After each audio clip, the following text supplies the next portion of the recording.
guys. My name is Sylvia Gacheru. I am married to Nelson Gacheru. We've been married for the last almost 4 years, and we are honored to be here on RTP. My name is the aforementioned Gacheru. Privileged to live and breathe around this lovely woman. Known her for 10 years now. And I'm really excited about today. We've never done this together, at least before. Wow. So let's see. To the first of many. Anyway, we want to ask you a few questions so that we can ease into the conversation. Mm-hmm. And it's would you rather questions. So would you rather, I know you guys are married, but let's just ask, assuming you are not, would you rather marry someone who is a new believer with a strong desire to grow in faith, or somebody who has been a Christian for a long time but is currently struggling with their faith? It's a tough question. Yeah. I wouldn't take the belief. Okay, they're born again. Both are born again, right? So I think their commitment to their journey is more important than what is happening in that journey at that time.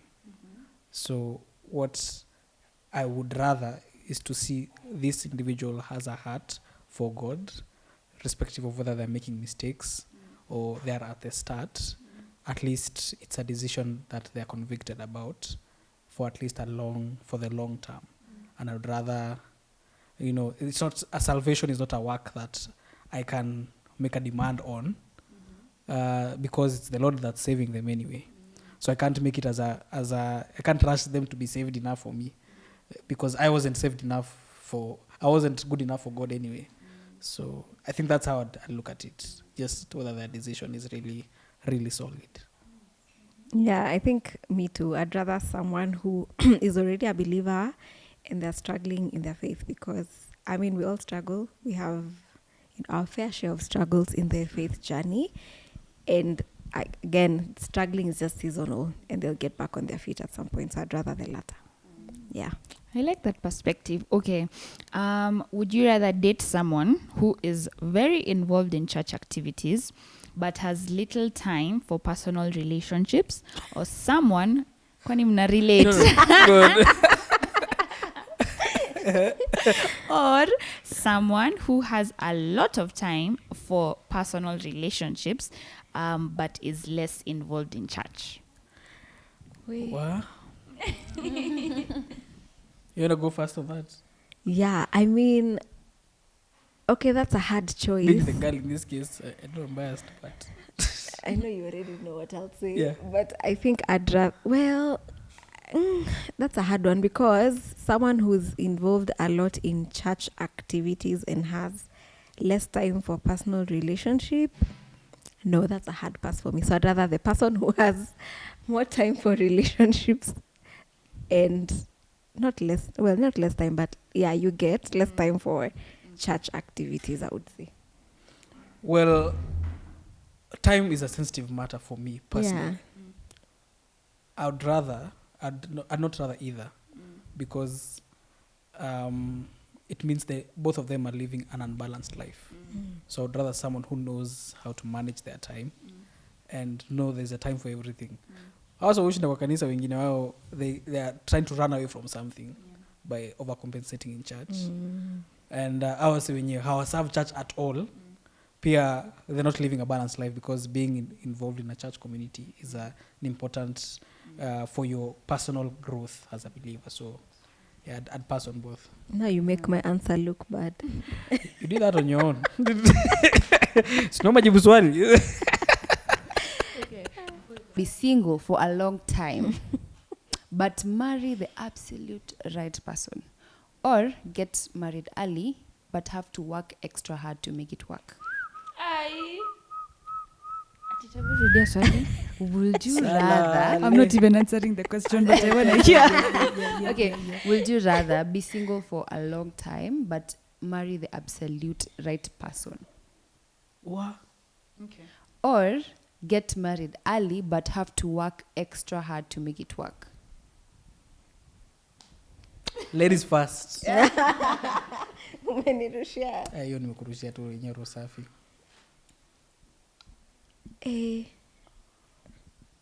Okay. You You go want me to help? Yeah.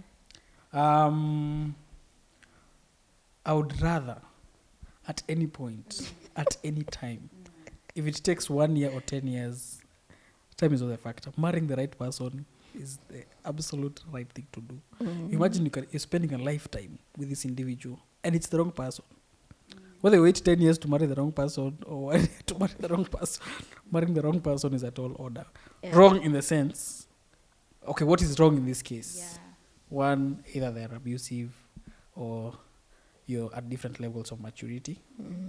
Yeah, and these factors might be there alongside other factors that we look at. The person might be rich, but they're abusive, and they're immature, and they're immoral. You see. Yeah. And also you're misaligned in the faith. So at the time in which you have to make a decision, what constitutes what is right and wrong is not the same for both parties. So this one, the framework of evaluating what is right and wrong, and this one's utterly opposite. In the case in which this being rooted podcast, let's say a believer gets married to an unbeliever, right? Knowingly, because you see, there are two different cases. One might get married and then they might be unbelieving before they get married. Then one gets married after.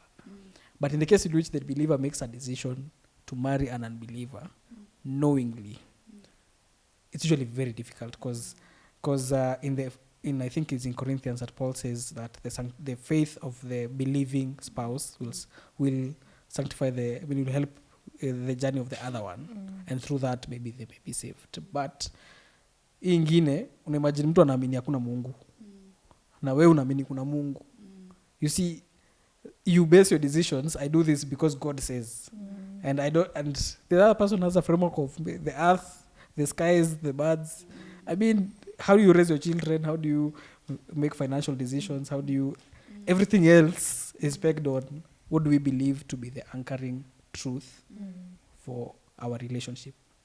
Yeah, and I think the work is going to be there anyway, whether you marry the right person or so you can't avoid working on the relationship. Yeah. We say marriage does not work. The people in the marriage work. Marriage is just there. Yeah. So the people in the marriage are the ones who do all the work. Yeah. Okay, Nelson has such a corporate English. Evaluation. Wacha niongee sheng. What? Sunipatie sheng uone. Sheng ni ya mtaa. Haya. So, Yes. y'all are married, but we want to ask, could you guys give us a little background of who Nelson and Sylvia were before meeting each other, especially no, please don't do that. especially in regards to what were your thoughts on love prior to meeting each other? Okay. Yeah. This is rooted podcast. Reconcile. Ngoja. Azini nafaa kwa yani waseani wana Jehova. Mimi before ni today. Tuambie, and what as you guys answer that, you can focus on what your thoughts towards love was. Love, marriage. Okay. Yeah. You want me to go first? I know you have a lot to say. Yeah. Okay. So Sylvia before marriage, BM, was very she grew up she grew up anyway, I grew up in what most would call a perfect family. So I was shielded, perfect, quote unquote, because there's no perfect family anyway. So I grew up very shielded and protected from the world, as many would know it. And also I've grown up with a mom and a dad. So seeing them love each other and being in a marriage setting together gave me this picture perfect idea of marriage. And a lot of their struggles, for one reason or the other, we never saw. So, and of course, it didn't help that I also grew up watching a lot of soap operas. My mom and I would sit kila siku 6 p.m. tunakaa hapo kuona Ruby or whatever show was showing on that day. So I grew up with this perfection mindset of marriage as it is. So mi sikukuwa naona sana niliona wakikosana hapa na pale, but I never thought kukosana is part of a relationship. And so for me, love has always been this fairy tale love and whatever. You know, all of us girls have, I'm sure we can all imagine that. So mostly you. Mostly, yeah.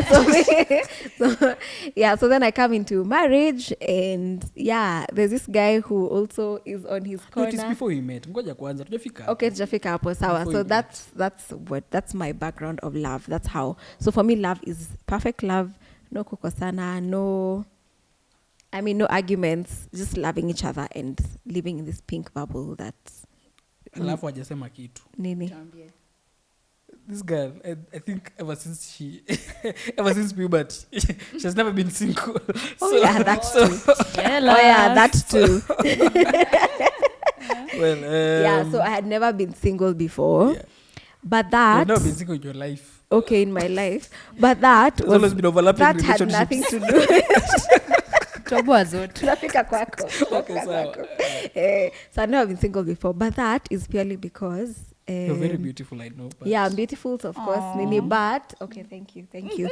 But also, it's because I always wanted to fit in. I've been that girl who almost never made decisions for herself. So I was almost always doing things because my friends are doing. So my friends were in and out of relationships, and me, you can't catch me being single. Yeah. Tukiulizwa watu wangapi wako kwa relationship, my hand has to be lifted among the ones. So I was in and out of relationships, and yeah, I think sijawahi kuwa single up until I got married. So me, I don't know the single life. Yeah. See, Mimi, I'm not saying that proudly, by the way. Yeah. I'm not saying that proudly, but yeah. Yeah. Mm-hmm. Me on the other hand, I think I just grew. Unajua wala tutu tuna growing up yani. Yeah. Per chance. Tunajipata tu tumekuwa kubwa. Because I didn't have my dad growing up, and tulikapitia yani we just had to work extra hard. My mom, I give props to her. She had to work extra hard for us to survive. So initially they were together. I think they separated when I was 3 or 2.5. I didn't have a memory by that time. Memory was just, nikule tu matoke mazeni tosheke, but I didn't have enough memory to remember. So I actually don't have an active memory of mine. I only have one memory of him. He bought me a soda at Rongai. I think it was 1814. Yeah, Fanta, akaniuliza kana soma. That is as much as I remember. And I also went out for boarding when I was in class 5. So my mom had to work out of town. So yani vitu zilikuwa happen mingi sana.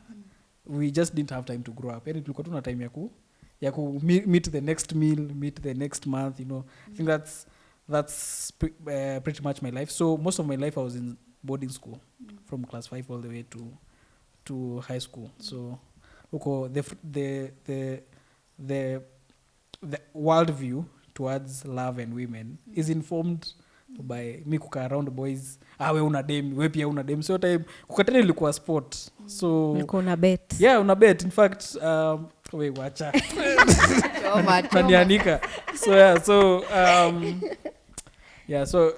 una bet. I think I was in a relationship that I betted myself into shortly before I met Sylvia. Yeah. So the way I saw women was very flawed, to be honest.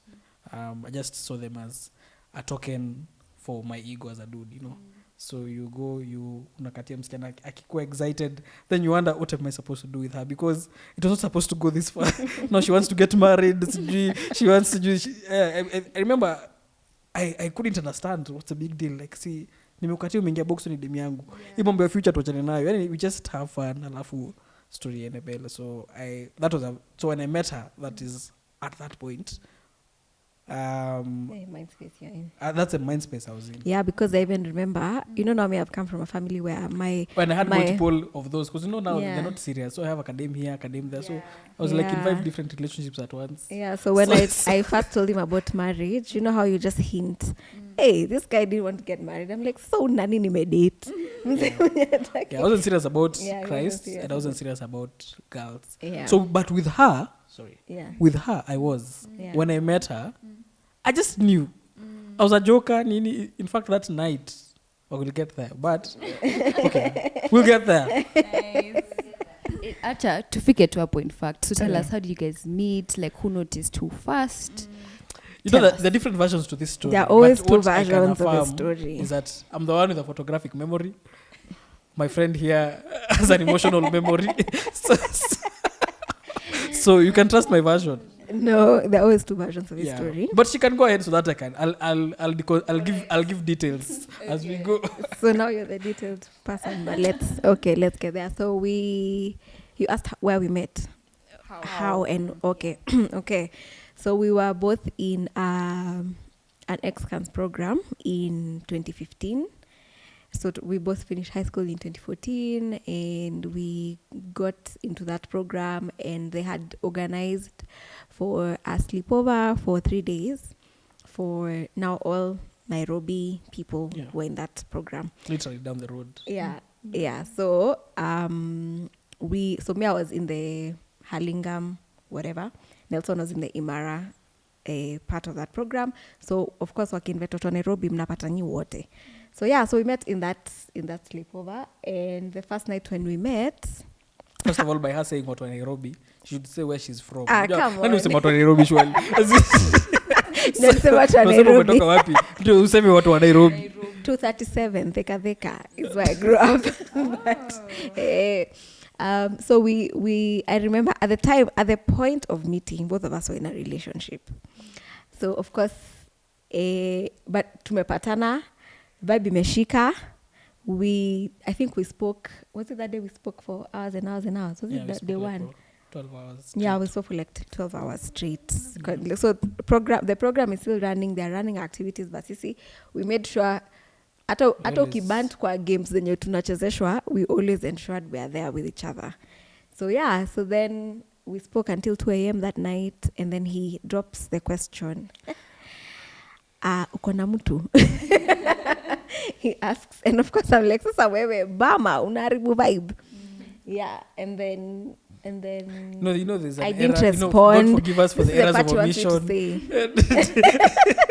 I didn't respond immediately because obviously I didn't want to spoil the vibe that had been going on for the last 12 hours. So I told him, nita respond kwa text if you give me your number. Gentlemen at home, a win is a win. Yeah. A win is a win. Yeah, so of course then did he give me your number that day? Well, you asked for it. I mean, I'm generous. I just can't say no. No, you can't say no to I was me. not interested So initially. he was, so he gave me his number. Did I ever respond to that question? Maybe much later. You did actually. I did? Yeah. Okay. But it was not it was not on text as you said. I mean, you just wanted my number. You don't admit it. If that's what you tell yourself to pump your ego. Well, how could he text? How could he text mpaka leo kama Yeah. So then after that, of course, vibe imeshika. We both know we're interested in each other. Fast. Nelson will tell his version of the story. I don't choma for him. And then, so the camp comes to an end. So it's day 3 of the camp or sleepover. And he asks me out on a date. Now, I know my father will be watching this. And this is probably the first time he knows his story. But he asked me out on a date. And my dad, again, I mentioned, I grew up very shielded. So, mimi ni msichana wa Thika. So, obviously, coming to Nairobi at the time was not something I would do easily because my dad would always have questions to ask. Unaenda na nani? Unaenda kufanya nini? Do you think it's safe and stuff? So, I had to lie. We're going for a movie date with my friends. And that's how I went on my first date with Nelson. Well, ladies and gentlemen at home. And the rest is history, as they say. But okay, Mr. Details. She didn't say that. So we met at 2 p.m. It sounds like a Jesus story, but I asked her for water. so it Woman at the well. Yeah, it sounds like a Jesus story, but I asked her for water. She had this, other time, this executive water just come out, and it had this fancy bottle. So what she had left out is that we, at around dinner time, right after dinner that day, around 7 p.m., so we had a session that day about relationships. And we were asked, what is a relationship? And yours truly, Sylvia Gacheru, lifted up her hand and said, a relationship. First of all, she was leaning on me during this. Yes, alikuwa amenolea hivi. Sasa imagine manze niko. Sasa na kuna mtu. Anyway, bado mimi niko na mtu. Hata yeye alikuwa na mtu. Huyo mtu wake, acha mwambie huyo mtu wake alikuwa kwa hiyo sleepover. Yeah. So at the time mimi huyo ndo alikuwa amebet. Alikuwa kwa relationship. Mimi nilikuwa kwa situationship. Yeah. Unajua umejitoa. There's a difference. Let me say why. Because I had tried to leave this lady for like a month before that time. Manzi inakataa tu. Hiyo ndo alikuwa amebet akati huo mdemu. Anyway, yeah. But so what she said, she looked up her hand and said, a relationship is, for example, if he is my boyfriend and I am his girlfriend. Alafu ananiambia ati yako na interest nini Sylvia was shooting her shot, straight shooter. Shoot a shot bazooka. I don't miss. Alafu ati anaomba namba yangu ndio aniambia kama kuna chali. Surely hakuna kitu kama hiyo. Yeah. So that's what happened, and so that day I asked her out. I gave her $1. She has $1 to this day. He gave me $1. Yeah. And let her $1 the next time I see her. Smooth operator. And that's how, so when we went on a date, he said, keep that $1 for the next date. Utanileta hiyo date ingine. That's why I still have it until today. So the guys are taking notes hapo kwa nini. That's so cute. Yeah, so nikampeleka. First it was I think in Coldstone. We went to Lifestyle, we had juice. I think we went to Coldstone that time. Ile ilikuwa pale imefungwa juzi. Si juzi kitambo. Imekaa like ile ilikuwa hapo next to Absa. Next to oh hapo IMAX, yes. Yeah. Ooh, that's a long version, detailed. Yeah, but we pretended like for 3 months that we don't want to date. You guys look Mtuambie, how old were you at this point? We were, I remember 18. Nelson is one who took me to take my ID, so I was 18 for sure. Even him, when you were the same age, we are the same age. Okay, sawa. Yeah, so we're both 18. Haya. So you all started dating. The conversation on setting boundaries will always be a thing in every generation. Tunauliza, how far is too far? What? What should I do? What should I not do? So how did you set physical and emotional boundaries in your relationship before marriage, considering that you had a long-term relationship? Yeah. Actually, maybe you can mention how long you guys dated, because you've not mentioned that. Okay. Till we get married 2021. Yeah, we got married 2021, so we had dated for 6 years. No, but actually it's 7 because you count the year 2015, 2016, 2017, 2018, 2019, 2020, 2021. Okay, 7 years. So initially, because of the way I had thought about women, to be honest, I had a warped understanding. I don't know when I met her is when like boundaries became a thing. Mimi kitambo unaja tudanganyana, nilikuwa tu mimi msichana. I really objectified women in the perspective I held at the time.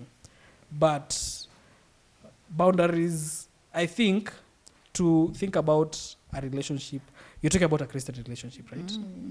So the introduction of Christ in the relationship just changes the dynamics of those questions become clearer because the object of the relationship changes, whereas initially, I think even for her, the question of, because tulikuwa tumetoka, your time tulikuwa worldly, when we met, tulikuwa worldly kabisa, yani, hatukuwa tumesafishwa na Yesu venye tunakaa hivi, tulikuwa chafu kwa dunia huko. Physically and otherwise. Tulikuwa chafu kwa dunia huko. So, I over time is, introduction of Christ, I think that June or that July after we met is when I became serious with Christ. Tulikuwa tumeenda party na udem. I almost died. So anyway, story for another day. Wow. So nilikuwa tumeenda bash. Alafu I used to have chest complications so that day ndo nikakuwa serious na Yesu. Yeah. So to the Jesus question, because now he is the reason for both your existence, then looking to please him becomes what both of you are aspiring to. So the short answer to that is that this thing that I'm doing, am I doing it to please myself or am I doing it to please him? With all other physical connotations that are in between. Now if I make out with a girl, how does that serve to please him, seeing that he's the author of my life at this point?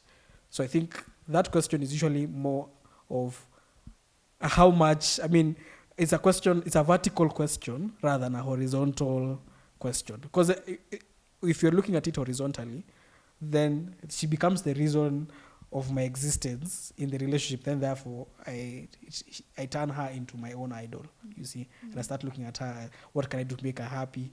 You know, if I don't kiss her, she won't be happy. See, whether she's happy or not becomes second to, is Christ happy or not about what I'm doing? Yeah, so there are some people who, if you hold their hand, it solicits, I mean, sexual arousal, you know. So you see, if I say hugging is okay, and for someone hugging is a Islamic look, so I can't really put a point, but we know that some hard things we know. If you kiss someone, there's no way you'll be kissing someone and be neutral. Yeah, so, I remember even someone like, I remember now mentally to Lisa, do you kiss and then you feel the Holy Spirit coming on you? So, but I think it's what Nelson is saying. It's more vertical. So I think at some point when now we became serious with Christ, our object of pursuit became God more, and slowly some of these what people call gray areas are really just excuses to not do the right thing yourself, and to please yourself. So then you begin to look at this person as he's a gift from God or she's a gift from God, and so I will, in my pursuit of Christ, I will then obey, you know, and follow what God's commands are concerning this. And also practically what that looked like is we still went on vacations but with friends, you know, because it helped that we didn't sleep in the same room when we were going on holiday, or when we are meeting, most of the time we'd always just meet, even if it's not with our friends, his mom was always there. So just to ensure that we are not always, not. No, I'm saying like when I'd visit, your home. When you visit our house, when I'd visit your home, there was someone around. There was someone around, so. No we never went on a date with your mom. Thank you for that clarification. Then vicariously. No, yeah. So just to ensure that we are not intentionally putting ourselves in a position where we'll compromise. Yeah. I know that we didn't get opportunities too. Like, because I remember we did multiple times. Alikuwa South B. Alafu manze amenipikia. After engagement. After engagement. Na rice.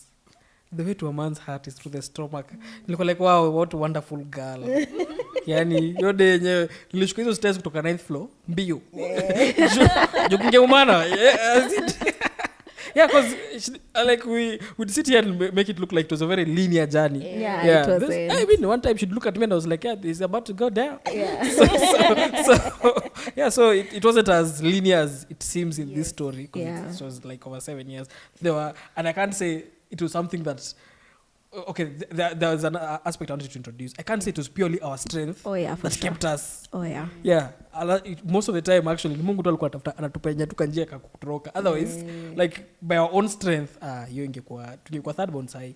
So but to be honest, there's a day I think nilikuwa sasa leo unajua ile siku yenye manzatu uko disappointed na maisha, umechoka na Mungu, alafu amekam kukuona, nilikuwa like Jehova, leo hii mambo yako ya nini naika kando, hii sasa leo nikupite na msichana vizuri. So nikiwa tu hapo hivyo. In fact the time that I decided sasa after mongeza alafu umeamua sana saa hii, my friend just calls me, niko hapa chini. I mean, you see, so it not happening is not really a factor of the way I was disciplined, but really it is my reliance on the Lord and His strength, because it is Him that kept us. So it wasn't really our discipline and our, you know, we're just like very good Christians here, but most of the time it's just God that keeps us. As we pursue Him, He gives us grace to say no to sin. Let me ask, how did you guys know that God was leading you towards like marrying each other? You know, those conversations of how do I know he's the one? Is he the one God has said to marry? You know, the Lord has not spoken to me, so how do I know? Like, how did you guys get to that point? I think for us, it wasn't a one moment or one aha moment at Sunday tumejua. For me especially, I think it was very progressive, but also naturally me, I don't think a lot about things. For me cruise tu na vitu. So but it's the everyday or like it's progressively seeing, okay, this person is like this, and I can live with that.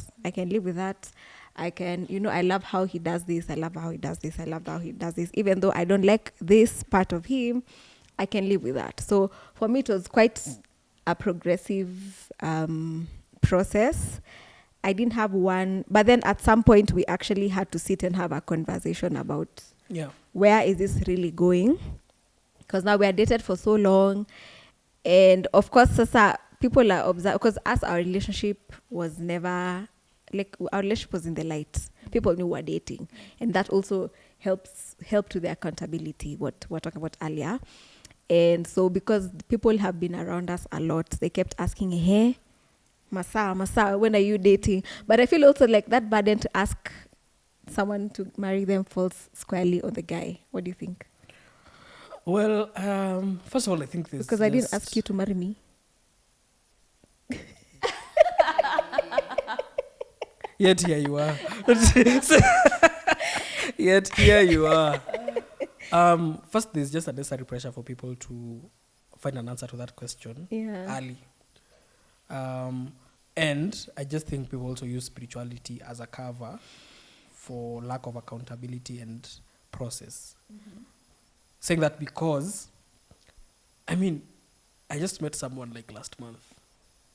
Alafu, I'm supposed to be sure they are going to be my wife. That's such too much pressure. I don't think we knew progressively. We didn't know instantaneously. The Lord spoke. Yeah. So the leading of the Lord, I think the scripture says, the path of the righteous gets brighter and brighter. Right. So the more you're walking with Christ, the more he shows you whether the decisions you're making are his leading. So in the decisions that are his, because of this flesh, always jua kama, ukiangalia tu wenyewe mtu wako, tall, dark and handsome, anakaa tu wenyewe God's plan, unajua. So once you start walking with the Lord and his light is shining on your path, then you'll see whether this is the right or the wrong decision, as you're getting closer to him. So progressively in our relationship, we got signals and, confirmations along the way that this was God's plan. Knowing also that, I think also people are a factor, like the people that you're in community with, in a God community with, God also uses them to and speaks to them on your behalf. For instance, our mentors, that they're just there, and even for them, it was a decision. It was a decision that was at peace with them, and we also sought wisdom and counsel widely, so as to see whether we are in the faith. Because naturally, with my emotions towards her, I'm inclined to force it to be like God's plan, because that's what I want at the moment. But the people that are wiser, maybe have gone ahead in this thing, usually God shows them, because they can see things you can't, because they don't have the emotions you have in the moment. So I think it was really progressive. So in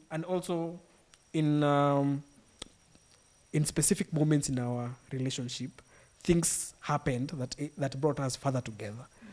So I think God allowed some crises to be there, some issues of character to come out, you see. So that way, if God is doing that to the both of you, then because the will of God is for our sanctification. So how God helps people to be together is by making them cleaner and cleaner and cleaner. So when you're on that journey, it's naturally God will just affirm and say, okay, this is what, and ultimately that leads to now the culmination of which is being married, and then that sanctifying work continues thereafter. Yeah. That's a long answer, but I think... No, that's so good. Yeah, actually, because the subtopic is on building well.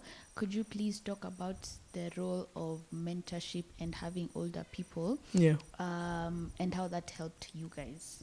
Where can I start? You can go first, otherwise Yeah. I'll be here the whole day.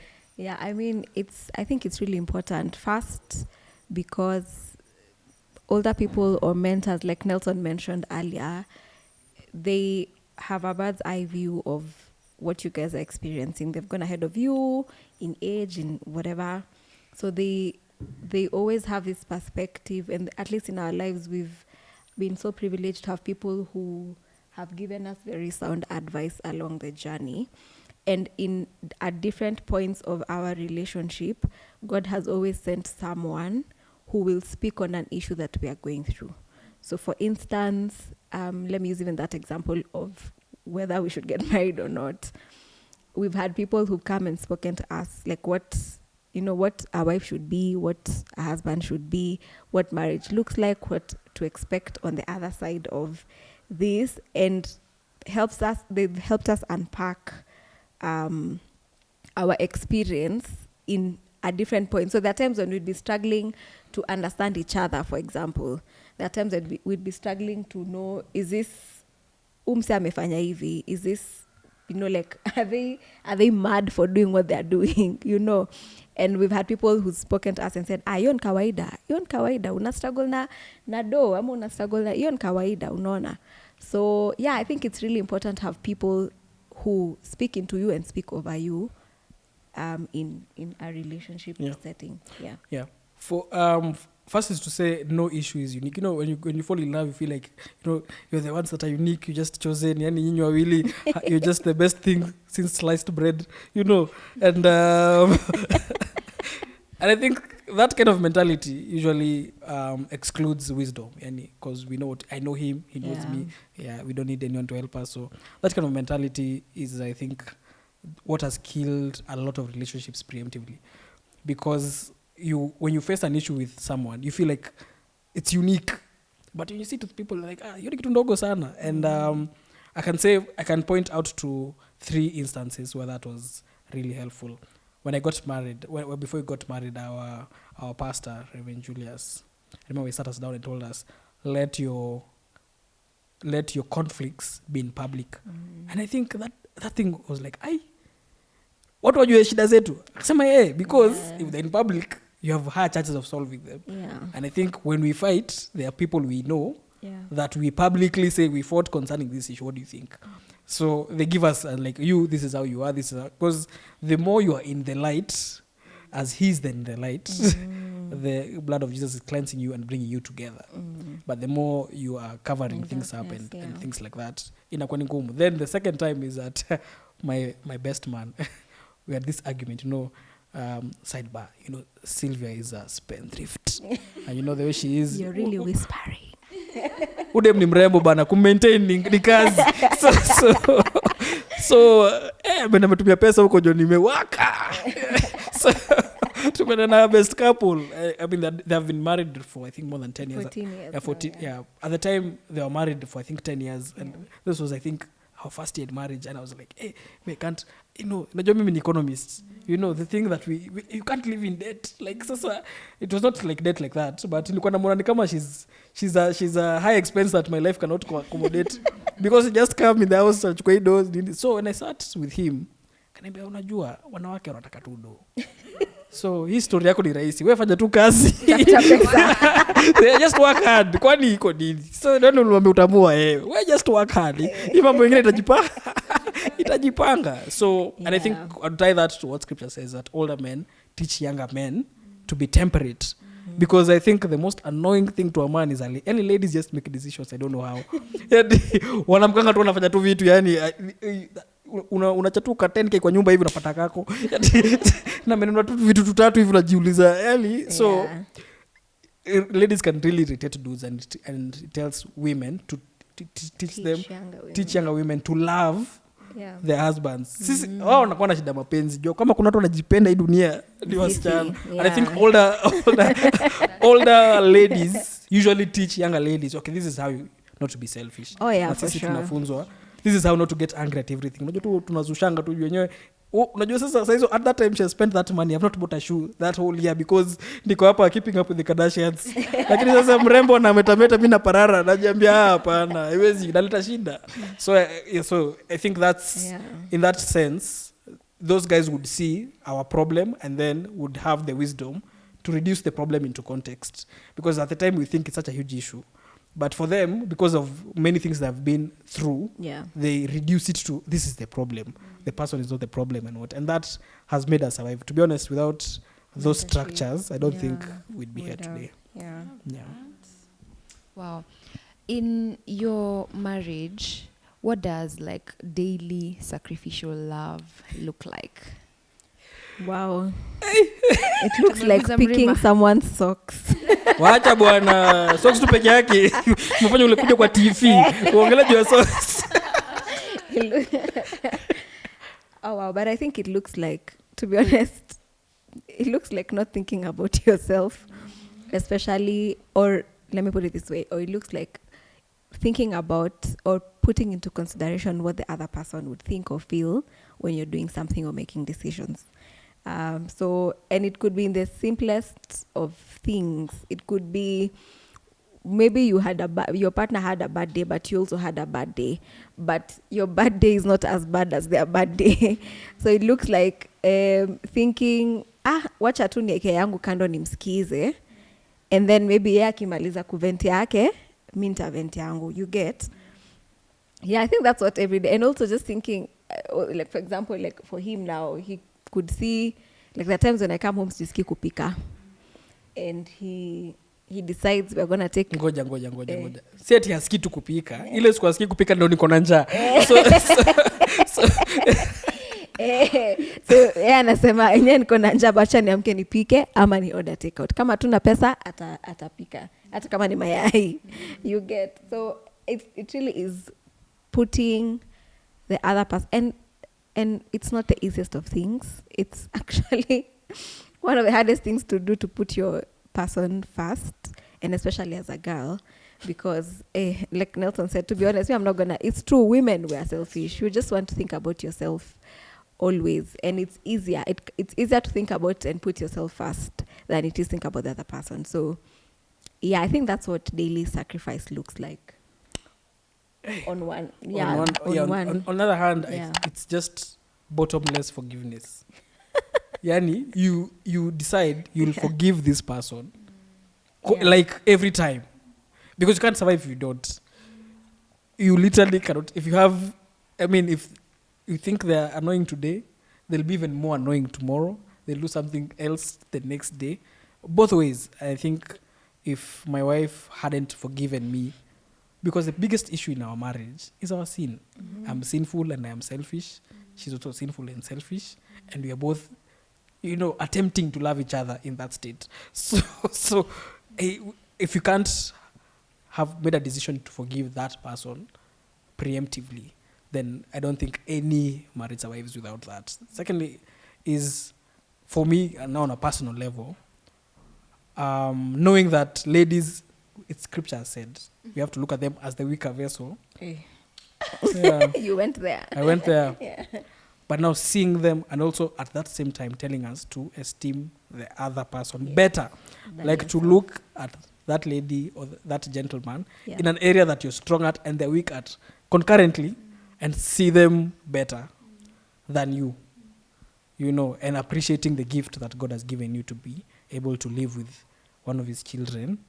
Sasa that way, you need, sisi unahitaji dose of humility, unajua.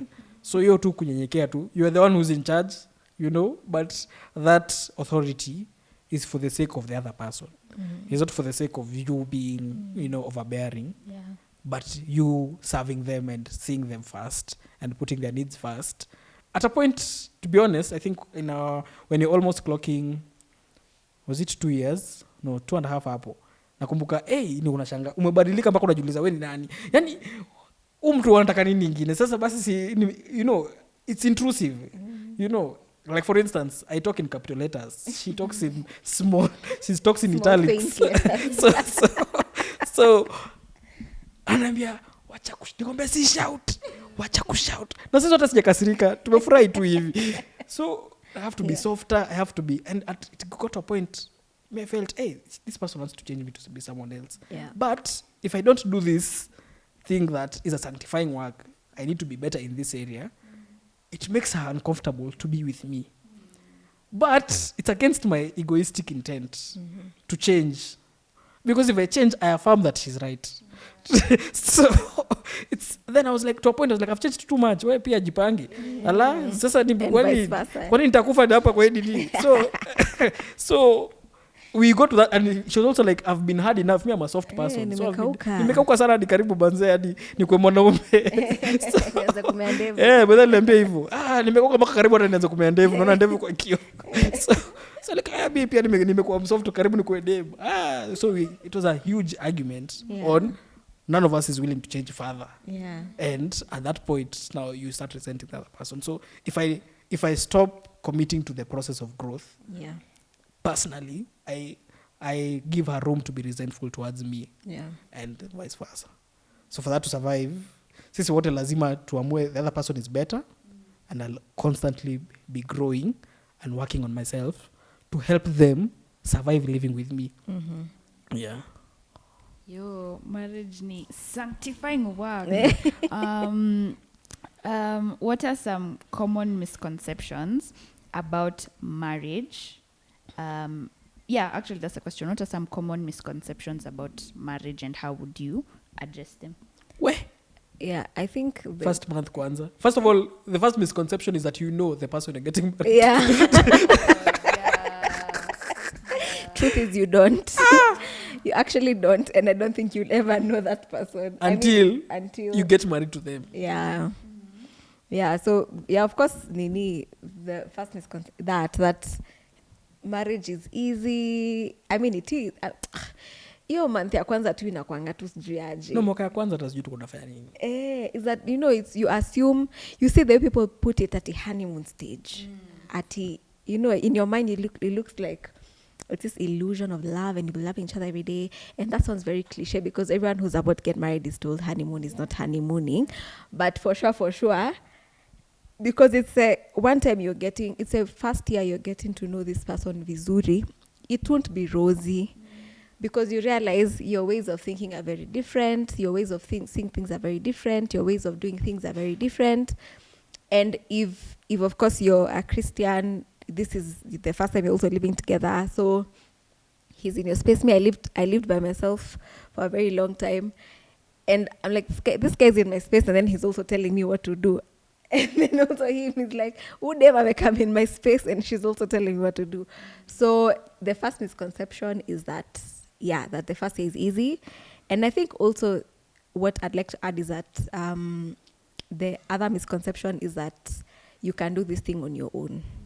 Because there's always the idea that sisi ndio tunajua, sisi ndio, we'll figure things out. There's always, we'll probably read a book or attend a class. But I think what we've learned over the years is that you can't do it alone. You have to do it with people you're married around the same time with. Like, you have to be in a group, an accountability group. And you also have to constantly be seeking wisdom from people older than you. That's the only way it works. Yeah. That's the only way it works. Yeah. I think mimi naonanga tu watu wazee ukiwa cute siku hizi. Wow, look at that 60-year-old. Because of the wisdom they have. Yeah. I really, and like, someone has been married 30 years. Yeah. 30. Ametoboaje, yani amesikia kelele ya bibi miaka 30 na jachizi. Yani ama mama amefua nguo bila complain hiyo miaka yote. You see, so I really admire the people who have done it for long, and they become, because they tell you one thing, it fixes your marriage like for the next 1 year. Because I remember we had gone to see a couple that have been married 20 plus years. We were having an issue. There's a way I am that she couldn't understand, that there are people like that, I mean, she thought I'm an alien, so the misconception is that you can figure it out by, being the macho person, and, without wisdom, everything is difficult. So on that one hand, and then on the second hand is, once you get married, it will cure your lustful fantasies, because now yeah. you have an opportunity to exercise some rights that other people don't have. You see, here, if you are lustful, You will you are be last- more in instead of marriage. curing the things that getting married you hope that once you're married you never have to struggle with again. It now accelerates you, the kind of person you are, and you Yeah. become, if you are bad, you now become worse because you're married. If you're good, you actually become better because you're married. So it's an opportunity to accelerate whatever you have inside you. Yeah. It doesn't really change anything about you. It only enhances and underscores the person you are. Secondly is marriage is boring, you know. Yeah, for Because I think guys wanataka kujibamba ndio alafu Wakimaliza wakimaliza kujibamba wanaseti. wamechoka, magoti imeisha grease, wanataka kuoa. Yeah. Yeah, to be honest, I'm having the most fun married. To be yeah, hii mambo haya ni ngumu, sijui ni tunaenda kubweka uongo. Done the right way, it's I think the most joyful relationship Yeah. a man can have with a woman. Yeah, it's the most, I mean, it's how God expresses his covenant with us, because I think it's the highest form of relationship that Yeah. one can enjoy on earth. Yeah. It's highly pleasurable, highly conflicting. The person that annoys you and gives you most joy is the same person, you know. Hakuna mtu anafanya The same ukasirike. measure. And the other misconception is you need to have it all together before you get married. Yeah, I wanted to say that too. Yeah. Financially, and I think also this thing at you have to wait until you're 28 to be married. That's a misconception we carry. First of all, culturally, Yeah. so I got to understand, like, Jesus and Mary were teenagers. Did you know? No. Joseph and Mary, sorry, were Yeah. teenagers when they they're like 18 and 7. So we have a cultural issue Yeah. that our maturity in this context is mostly delayed, because till you're like you're 28 or 29 and whatever. But that's an issue of university and whatever. But scripturally, when someone is old enough, they're ready. so because you have this, I'm saying that because the scripture recommends someone getting married if they can't control themselves. So because of that prolonged maturity, I feel like it gives us it delays our social maturity to an extent. If you look at the generations before our parents and whatever, they were getting married between 20 and 25. Sisi tuna get married 30, 35 tukiendelea. So you find the quality of people we have, because of lack of commitment and being exposed to high pressure situation, the quality is dropping by time. But that was tulikuwa kwa misconceptions. Yes, nimesema misconception. Tulikuwa kwa- The misconception is that you can't get married young, or you need to be a certain age to be and mature enough whether to be you're married. old also does not mean you're ready. Exactly. So age is not the factor. Readiness is a factor it's a complex issue. Yeah, that you can't say, because we got married young and other people got married old. We're having very different experiences, and none of it is because of our age. Yeah. But finances are also a huge part. There's a reason why finances is leading more divorce than infidelity. Because, and I don't think that's a factor. Okay, on one hand, it's an issue of money being God. And I think that's why that becomes a prime issue. Because we look at some of our parents and the people after that, they got married, lived in a single room. Like, it wasn't really a big of a deal. It's just sisi juu ya hii social media na nini. Lazima ukiolewa, aesthetic houses ni nini, you know. And have to pick me up and driving. Yeah, and for us, we started where we were at. We didn't have much at the time. And we have learned how to have and how not to have. And that is a factor. When we don't have, you just munakubali. Alafu pia misconception nyingine ni ati mwanaume ndo anakuwa na pesa throughout. Sasa zingine unasaidika juu ni ukweli, because you see the boy child has too much pressure on. How can you guarantee you'll be financially stable? Say you're like 28, you'll be financially stable consistently for the next 30 years. I mean, hakuna mtu uko hivyo. Kuna seasons unapata huyu ndo akona doi time, huyu mwingine hana. Huyu mwingine ndo akona doi time. When we were dating, I was around with the money. The time almost getting married, she was around with the cash. Then I also it has been like that in different seasons. Someone has more than the other. But Yeah. because money is a god, we use that to either demean. Because when the dudes have money, they look at the ladies that they don't need them. Yeah. And when the ladies have money, they look at the dudes that, They don't need. you lazy and hardworking human being, you're not serious with your life, you see. And if you do that, then naturally the institution will disintegrate, because the foundation of the institution is not the money. Yeah. It is the God Yeah. who has brought you together. Yeah. Then the other misconception is the issue of roles and responsibilities. Oh yeah. So when something can be your responsibility, right? But you can delegate the role. Okay? For instance, the house is the lady's responsibility. But that does not mean she has to do everything And break her alone. back. Yeah. You see, because the person you marry, especially in this day and age, might not be good at cooking. Pata mrembo mazee hajaingia kitchen maisha yake yote. Ajui kupika chai. Hajui kupika chai. Jamani. Ile kitu anajua kupika peke yake ni maji moto. So and I can't disqualify a woman whether she, because they can be better at cooking. Yeah. And I can just say, okay, the lady, because it's her responsibility, anaweza tupanga tuambia haya leo tukule hii na hii na hii. Wewe unapika. Amenunua vitu za kupika kwa hao, alafu mimi napika. Unaona? Sometimes bwana is a lot of job. Na iko ni mshahara yako mazee inatu nini unaenda hapo ni ajanti. Nitumie thao. Yesu mtumie vitao mazera nipate fare. Niende kuhaso. Naona inabidi unyenyekee. And the instances in which my wife has supported me financially, you see, and the reason I am proud enough to say it is because it doesn't make me more of a man if the money is coming through my pocket, because we see God as our provider. That provision can come through me or through her. You see, my lol, walala, my lol. My role as a provider is to have a plan for the family on how we are going to use what we get. So this is what we're going to do. We are going to leave a house at this much. When we get money, this is what we're going to do with it. When we bring money to the table, ni yetu. Pesa yako na pesa Ni yetu. Kuna pesa ni ya serikali. So because if you divorce your money, and that is the thing that the scripture says, where your treasure is, there your heart will be also. That means you can't have a united heart with divided pockets. Yeah. So hiyo pia ni misconception ingine. I used to think like now I'm better at cleaning than she is. She's good, but I just have high standards. So I'm better at cleaning than she is. Yeah. So unapata mimi saa zingine napunguza tu how it doesn't make me less of a man. You see, she's so good at cooking, and sometimes she's good at also planning. Yeah, at this point I think you're better. No, at this point I was better at planning than you are. Yeah, but at this point she's better than me because of the environment in which she works. It has given her so much skill on that end, you know.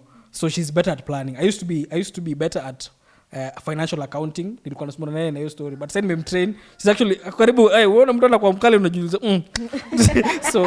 So she's better at accounting at this point, but I'm good at broad planning, like this is what. So you see, let's work with what we have, because God ametuweka hivyo ndo tusaidiane.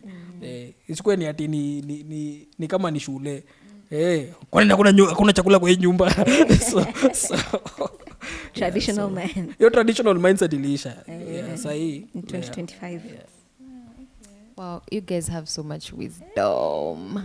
I want to ask the last question, which is just lessons that you have been learning about marriage, two from each of you as we conclude. Okay. 2 lessons I have learned about marriage, and this has come very, very, very, it has hit hard, is that I am not perfect. Do you want to say something about that? No, I'm okay. Do you want to go? I reserve my comment. It's my lesson. Lesson yako. Yeah, it's lesson yangu. Yeah, but I am not perfect. And I mean, like I said, I grew up in a perfect quote-unquote family. So that pink bubble has been burst in marriage. And I'm so grateful for this avenue of marriage, because God really has a way of humbling you. You know, there are things, because there's a way you see life and there's a way you view life, that God uses your partner to show you cheki, siwe unajua kila kitu. And then also marriage has taught me, on that same note ya perfection, that I can make mistakes and make nini bro unareact sana.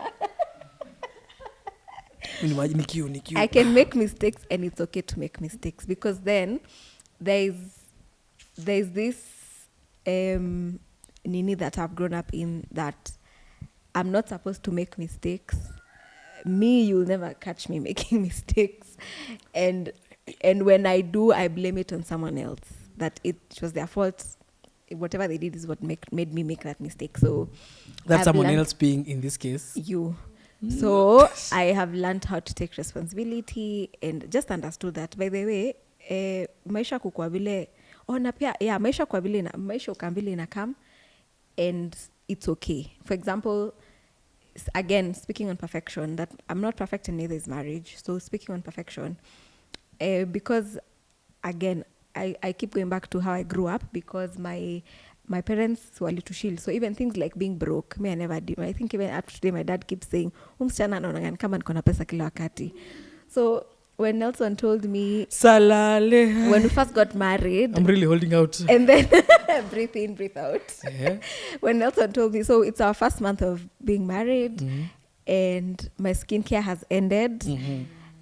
And Nelson has come from him, it doesn't know skin. I mean, at least atajuaje. So Mimi, I was living by myself. So me, anytime and then I always had extra. So if it's my cleanser, I have an extra cleanser. So I had extras of everything. So we get married, and now my economist husband has a budget outline of, this is the money we are spending this month. With the projections show, if we spent this for 2 years, this is what so that's what means, So I tell him, my cleanser has ended. But the reason it had not ended, it was just about to end. But because I have a fear of running out, I tell him it has ended. So my expectation as a wife, as a new wife, is that, he will shower me with money and even extra to buy whatever else, because that's how my dad used to do it. My dad had asked him for 1K for something, and anatuma 5. Unaona? But my husband is very shrewd, not shrewd, but like he's well planned with his money. So, and he goes, babe, so tumio sabuni ya kipande iko hapo. Si hizo pia zinaoshanga uso. Ngoja. Hola. Gentlemen. Tumio sabuni ya kipande. Context is key. Sasa. Cheki, udem kwanza. Jitetee. Alikama akasema skincare imeisha. Kwanza ni katikati ya mwezi inakaa hivi kwa kona hivi, yani ni tarehe 15 hivi, yani ile siku yenye there's nothing, yani you're not even afraid of walking in town ati utaibiwa juu yenyewe, there's nothing to steal. Isipokuwa simu hakuna kitu kingine uko nayo. So she told me, these things, I can't wash my face with soap because it affects my skin. Yeah, it strips the oil. Mimi sasa nimeosha hiyo sabuni kutoka hapa mpaka chini ya miguu ndio the same. Sasa ananiambia sita affect because iko na chemicals. I was like, ni sabuni gani inanga chemicals? Kipande hata mtoto anaosha na kipande, si ndio? Kwa sababu ina chemicals. Sasa niko like, baby girl, kipande kwa hapo, kuna jamaa iko hapo imekaa imelala, inatumia kuosha vyombo, unaweza tumia hiyo. So at the time, I thought, because I was like, you can't die if you wash with anything else. But for her, she was like, if I don't get skincare, then you don't love me. I was like, but see, nakulipia fare kwenda kazi, nakuprovide chakula kurudi home, so which one is more love than the other? And I was like, I'm not holding out on you. It's like, we don't have 5,000 now for your skincare. If you take the 5,000 we have, you won't have money to go to work. So do you want to be washing your face the whole day? No. Utatumia chupa uende kazi nayo. So I learned that enyewe kuna seasons. There are times when that 5,000 will be there, and there are times when that 5,000 will be there. Because when I used to say no, she used to think I'm saying no to her. Yeah. I'm not saying no. I'm not rejecting her. I'm rejecting what she's proposing now. I'm not saying no to it forever. Yeah. We just can't get it now. We can get it at the end of the month. If I get a good business deal, we'll get it, but just not now. Yeah. And then anatisha kile kitu nataka at the same time. Your time manager skincare. Nataka skincare, sijui sini nataka kula, sijui nini nataka kwenda, sijui wapi. So she has like 10 things And for her, all of them are urgent Yeah. and important. Yeah. Red letter emails. So I was like, hey, we can't live like this. So your time, Yeah. So I've learned that there are seasons and marriage. I mean, your imperfections is what makes it beautiful. Yeah.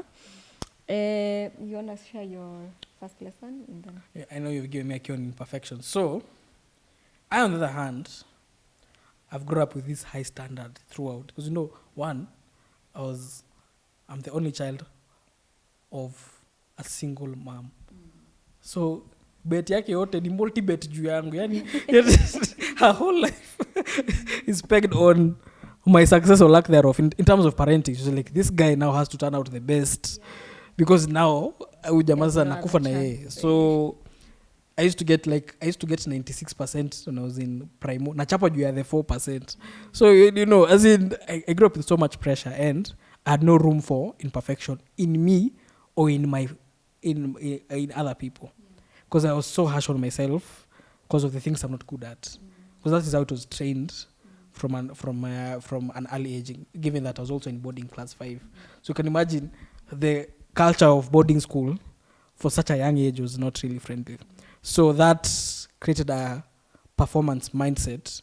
And I thought, if I can't do something, then I'm not good enough. And as a dude, they say it is only dogs and ice cream that are loved for nothing.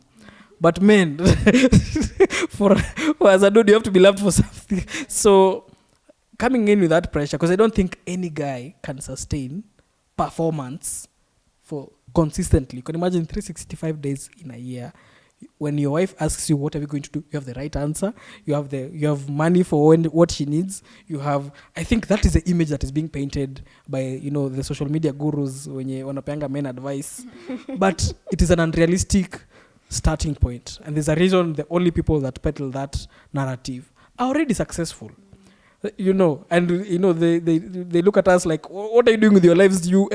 When I was 30 nilikuwa na kampuni 3 nini you lazy men huko nje. Na sasa mtu alipiga kona moja idili kaivana kaomoka. Ako hapo anatukashifu. So you see, on that pressure, I had to make room enough in my heart for me to exist with my weaknesses and to know that I can lead. I'm better off leading from a point of weakness and brokenness rather than from a point of strength. You see, because if I lead my lady with her seeing what is not perfect about me and what I don't have altogether, it gives me more credibility as a man vis-a-vis, this is what I have lined up for you. Your life will always be, that is the ideal case, but it's not a realistic case. So I used to be very harsh on my wife when she makes a mistake, because that's how I've grown up. Kwanza siku nyingine nimetoka tu kupiga gari rangi tu hivi tu ame scratch the next day. Yani yote, and I was really cross with her, nikamzushia. Nikajiuliza mbona namzushia by the way? See, genuinely she made a mistake. Na si ati anani attack. So I used to see her mistakes as attacks.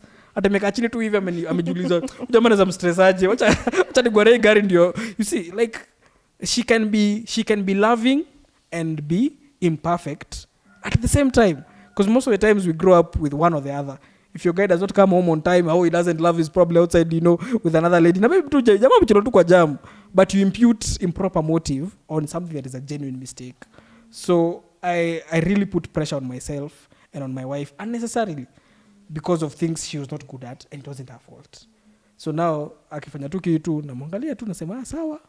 Like I'm more patient with her, I'm more patient with myself, and I'm more patient, especially now. That affected my relationship with God, because every time I'd make a mistake, I'd be in so much guilt, shame, na nini. I wallow in it for a while, then I come back. I feel like if I feel guilty and shameful, it's like I'm paying for it, But really, yes, wamenilipia. Sasa shida yangu ni nini? So with that worldview, my life I had so much anxiety. And I think being married to her is what has brought that out, because Sly will make mistakes and just move on.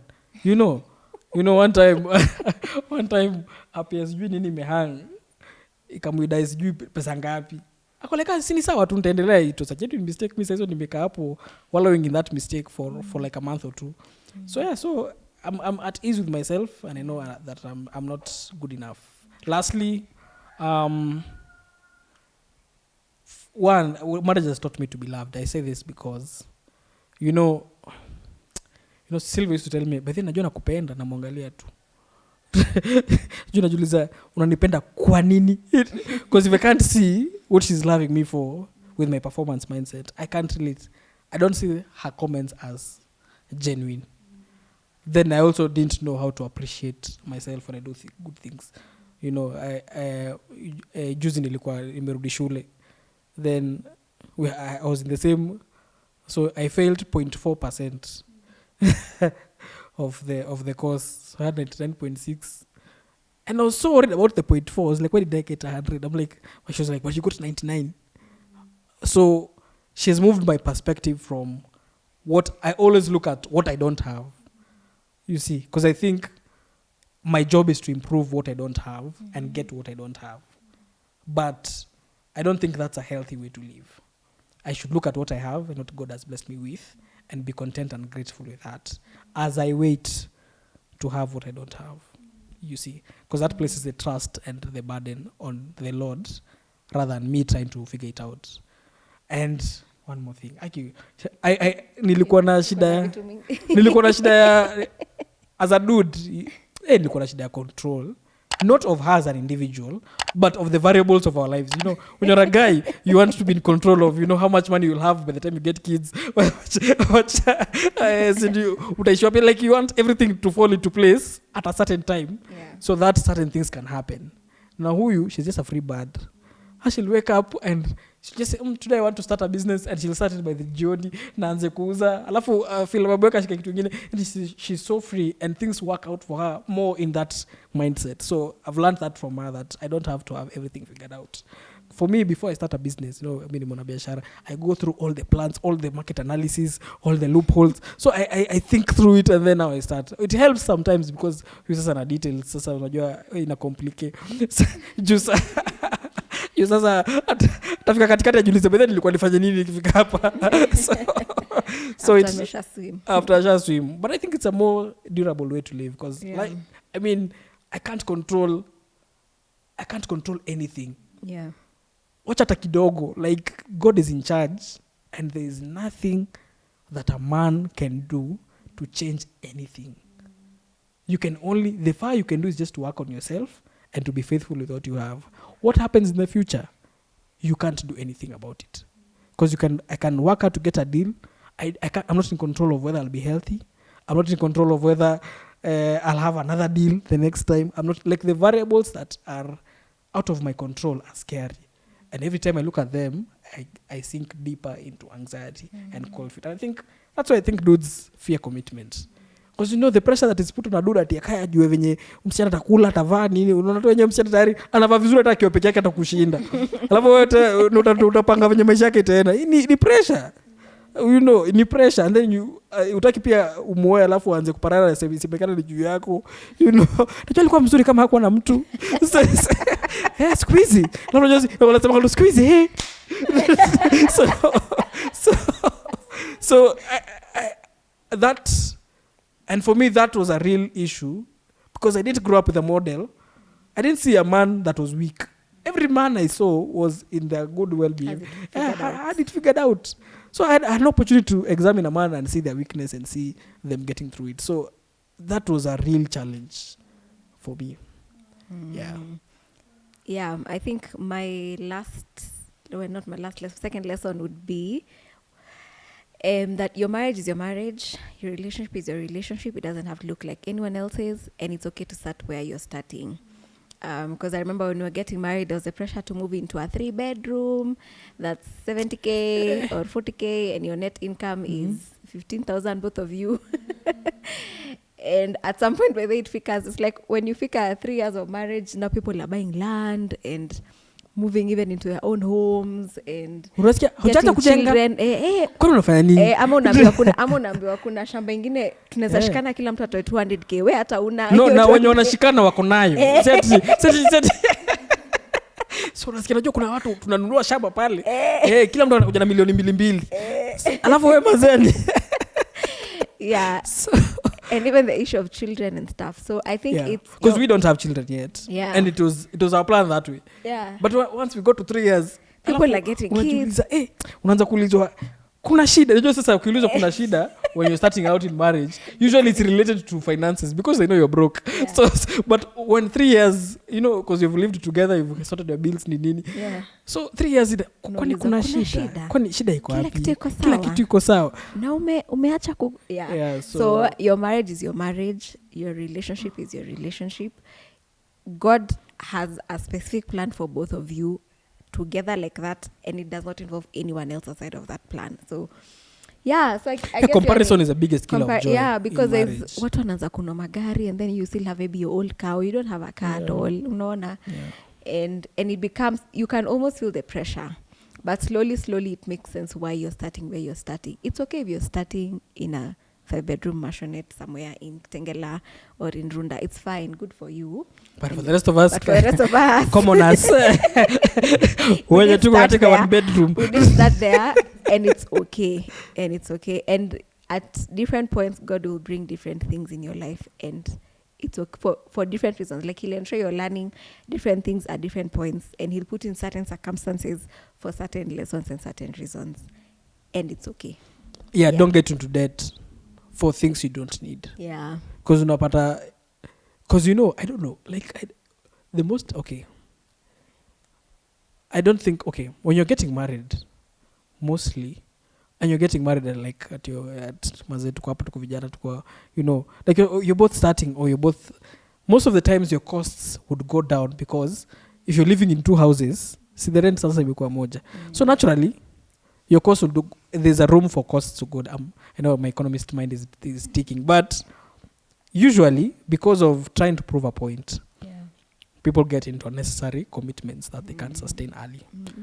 What happens is, I don't know, like your question ya pesa kwa roho, you are most likely to argue when the resources are scarce. You're most likely to argue. There are more points of conflict. For instance, we have 3,000 shillings left. She wants to go to the salon and I want to go to the barber. It is only enough for one. If she goes to the salon, I want to go to the barber.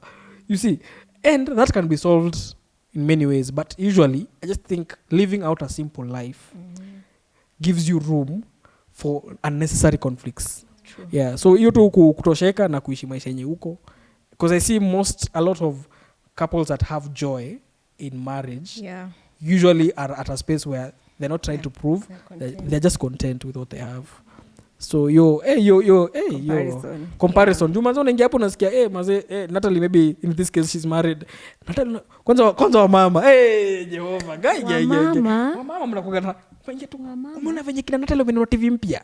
Sasa hizo ndugu yangu nyinyi mnawatch movie kwa laptop hapo. Hata alipelekwa Grace birthday yake. Unajua bona yake alifanya birthday hiyo place inaitwaje GTC alifanya birthday hapo na kalipia kila mtu JW Marriott na kalipia kila mtu bill. Wenyewe pesa ni mzuri. Na sasa mwanzo jamaa kana struggle huko ndo kama hizo biashara kuuza viatu kamepoteza kazi. You see, sasa unakia mtu pressure hapo. And for us, how it sounds, I think, just to educate the lady, how it sounds to us, it may be good mushene for you, but if you don't convert that to say, I know that's not where we're at, for us it sounds like pressure. You know, bonake alimnunulia gari mpya wacha kusumbuana. So kigari ni mzee, maybe hata nini unapiga bibi yako simu haya unaona kitu ya white kwa hapo, vuta hiyo.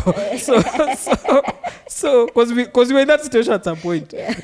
So unapata wazee wakada nishu, lazima ndio uende kazi asubuhi, lazima ufungue bonnet, utoe sensor ya nini, utoe sensor ya intake, ndio at least gari yaanze ndio fani wake. So at some point la kufunza Sylvia, mwambie sasa ukiingia juu sasa ikimfanyikia kama siko mwambie sasa unaona hapo hivyo kwa kitu ya white mwa tu, alafu anakuambia nani amebeba Mercedes, alafu unatoka hapo mtu amebeba Mercedes ama amebeba Range ama amebeba, they have 2-3 cars in the family.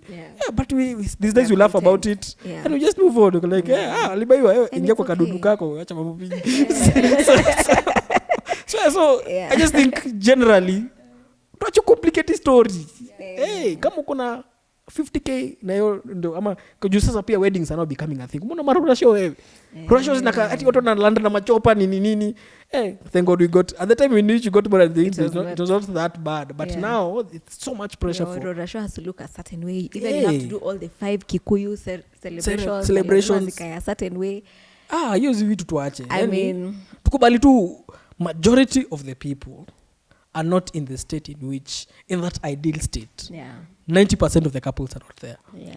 The 10% that, you know, the 10% that are filling our social medias, you know, unapata kama mtu kama angukika inheritance nini, yani unajua tayari walikuwa sawa. Ama ni mzazi analipa. Tayari walikuwa sawa before wafike hapo. Sasa uko hapo mtani umekula pressure, yani unajiambia nyo alafu sasa unalaumu Mungu. Mungu kwa nini ufanye wazazi wangu wakose na pesa aje? Unaona, like wazazi wako wengine wakigrab shamba babako alikuwa unaanza kuona zile memes za twist.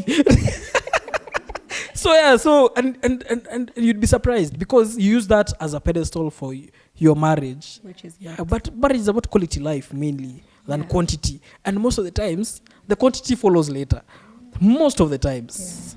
Because if you're not prepared to live in both worlds, because we've been in a situation where we didn't have much, and that season taught us a lot about how to live in both states. So we know how to abase and we know how to abound. We know how to, tunajua kukanado na tunajua kukosa. That lesson is vital for any people that are going to live together.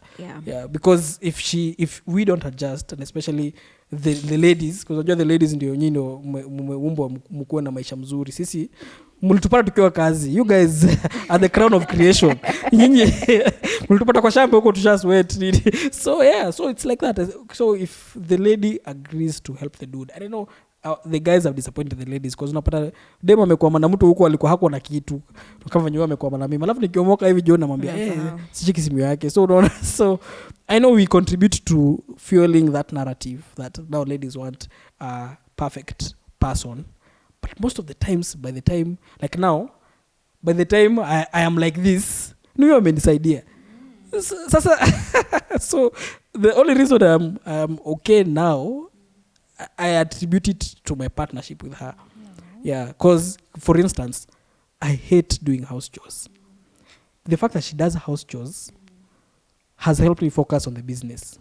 So nikiomoka, the fact that I don't have to think about that is a huge fact. Like I put all my energy on the things I'm good at. You see, and vice versa. Say ametulia. Unaona. So she puts all her energy and she enjoys. So without that partnership we can't build. So if you want someone that is already built, more often than not someone else has built it. More often than not someone else ndio amejenga. Ndio maana mazee sasa ni mababes na mamez tu wanapata na mavijana wadogo, unaona. So I think that's why in that situation in which all the ladies that are suitable, all the guys that can sustain that suitable lifestyle for the ladies that we have in our generation are like 10 years older than the guys that are here. So what happens? They accommodate each other, for such a long time. Alafu unapata by the time the ladies are at that age, wengi wao hawana mtu ama machali pia wameenda kwa mnyanyiza. And the vice versa. So by the time you're ready for marriage, you've so much fragmented your soul by cutting corners that there's not enough soul for someone to be one with. Like manze uko na matrauma yani, like that journey is crazy. So you're not emotionally or physically available for the right person. And I think that's what is robbed by the zeal of youth to get ahead faster than your friends. Because we realize that ultimately, sometimes I used to have road rage. So every time I used napita magari, kuna siku moja I think God will rebuke. Niko hapo GM, nimepita basi, nimeng'ang'ana nimepita, alafu inaingia stage. You see, as in mimi na race na mtu mwenye anaenda penye anaenda. And I peg all my life and I look at all my success as a factor of whether I'm beating them. And they are going on their own journey. Like I felt so embarrassed after kumpita hivyo vyote. Yeye alikuwa anaenda stage abebe watu wengine. Mimi ndo niko hapo bado gari inaisha mafuta tu hapo na ni mtu mwenye anaenda penye anaenda. So for us that is a big factor. That is a big, and now ultimately is the God factor. If you don't grow closer and closer with God individually, you'll grow further and further apart. I don't know how that happens because I need more love than I needed 1 year ago to live with this lady. She maybe needs twice as much so, to live with me. so double supply. We wanahitaji double supply. Mimi ndio mkora kwa hii marriage. Yani umeona the beauty and the beast. So this is the Yeah, so I mean, she needs more grace to live with me than I need to live with her, because she's naturally just a good person, all right? Mimi nilikuwa No, mkora. you're also a good person. Yeah, I know. I'm okay. Don't worry. I know who I am. Secure in yourself. I'm secure in my identity. You don't need words of Yes, affirmation. niko sawa. Najua penye niko na penye naenda. So if I don't grow closer with God, because it's only God that places. In fact, her security for faithfulness in this marriage has got nothing to do with her. True. It has everything to do with whether I am faithful to God. Because if I'm faithful to God, then I can be faithful to her. The day I am unfaithful to her, the person I avoid relationship with is God first, then her. Because she needs me to commit to something higher than her. Her security cannot be herself. Neither can mine. Why? Because we know we're not that good. Because, say, for example, you keep telling your partner, you're the best person I've ever seen. No, whereas that is grammatically true, it is not factually true. You know, naturally, there are better people. There are better dudes than me, and there are better girls than her. So the stability of the decision to be together, it has to be. I know this in my mind. It sounds a bit technical, but the stability of this house is not within the house itself. It's within the foundation, and the foundation is on a rock that the house connects to, then becomes stable. The stability is not in itself. For instance, if you're kama washe hapa na net waamue kutoka nje usiku saa 5, would you feel safe? Why? Because you know, like in and of yourself, there's no reason to be safe. But if you had a gun, you'd feel safe. So is your safety in yourself per se? No, you trust in something that has stronger power than you do. And I think to say that we will base that on, we are weak.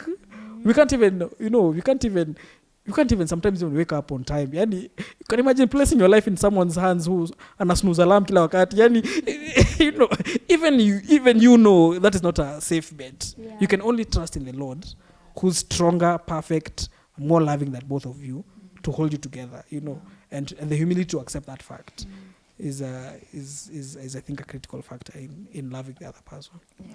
Because you're safe, because it's not you who loves them, it's that you love God. Because you can't have love without God. Then through God you love them. Yeah. So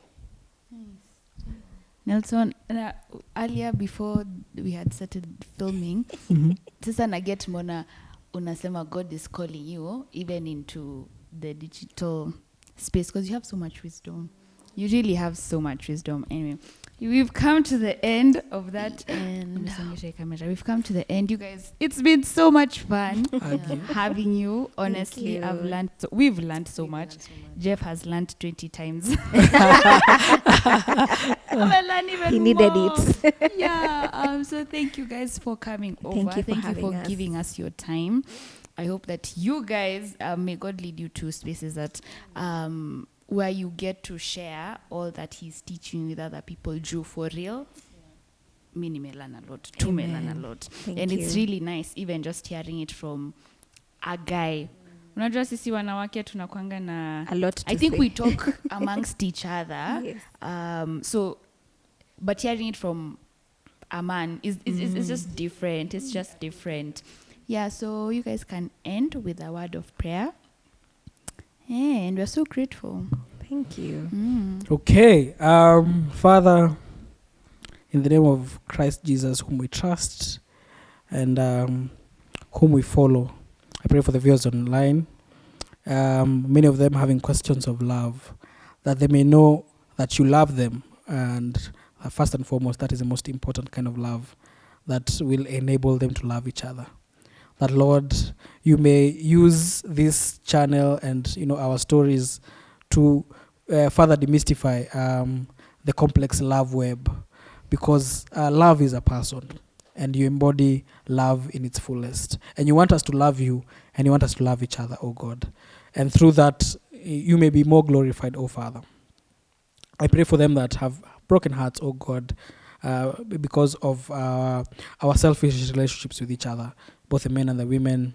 We haven't been really faithful because we have turned away from you as the author of love, and we have decided to love each other the way we want. And that's why we are where we are at today. I pray that you lead us to you, and through you, you may lead us to each other. That we may see each other for what you've created us to be. We may see positive and positive masculinity and positive femininity thrive in the environment of God, in as it was in Eden, as you had orchestrated, that we may live together, flourishing, loving you and loving each other. I pray for healing, oh God, that we may peel the scales from our eyes to see the great work of the cross that has reconciled us to you and it has reconciled us to each other. That through the cross, you have paid for the sins that have been committed by us and committed to us, that we have no reason to hold bitterness and anger towards each other. We love you and we honor you. In Jesus' name we pray. Amen. Welcome, so much fun.